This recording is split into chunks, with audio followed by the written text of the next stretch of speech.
Hello everyone, and welcome to another installment of Erin's Book Club. I have a book review to do today, and this author is quickly becoming familiar to me. It's interesting because I've read a fair amount of books by this author, and you know how when you find a favorite sweater that you absolutely love because it's so comfortable, and it's every time you put it on it's like having a hug, and you never want to get rid of it, even though it's got holes, it's got stretch marks, it's got stains that you know you'll never get rid of, but you still love it and wear it and enjoy it. This is kind of how I'm feeling about this author. So the book review I have to do today is City of Glass by Cassandra Clare. And I think it's, number 3 of the Mortal Instrument series. I think it's supposed to be the end of the series, but in the end it says that the story continues. So that's interesting. And it's funny because it's a fairly big book. Most of her books are pretty big, and I'm not afraid of her big books because I get through them very quickly because they're so comfortable to read. They're so enjoyable to read. And yes, the characters are very cookie cutter. It's the same theme. It's usually one female with 2 males, and there's a bit of a fight between the 2 males, and then in the end they all get together and they're all happy, and in the end everybody has somebody to be with. And I know all of that, but I enjoy the read, I enjoy the book, and the concept of incest being in here, but not really incest, I enjoyed that. The twist that came here, and again, before I go any further, there will be spoilers in this book, or in this review, so don't watch this if you haven't read the book. Please read the book and then come back, because it's a good book that you don't really want spoiled. But when I was first introduced to Sebastian, I at first thought that he was the good guy.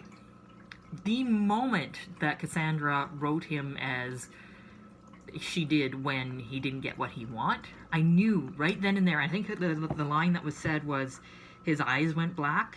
I knew right then and there that he was actually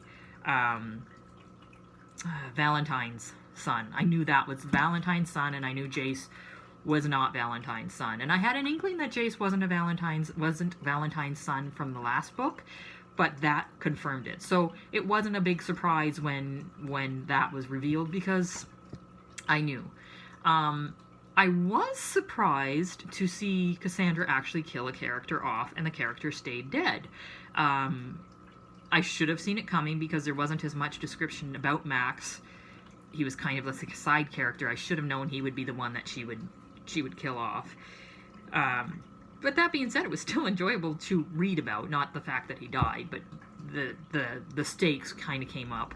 I still didn't believe that any of the main characters could die, but it was interesting to have a bit of fear from the lesser characters. The story I enjoyed. I really enjoyed, in the end, when Valentine did raise the angel, and the angel basically said, I'm not listening to you, and you are crazy. And then the angel is the one that killed him. Like, that's what I really enjoyed. I enjoyed that he didn't get exactly what he wanted.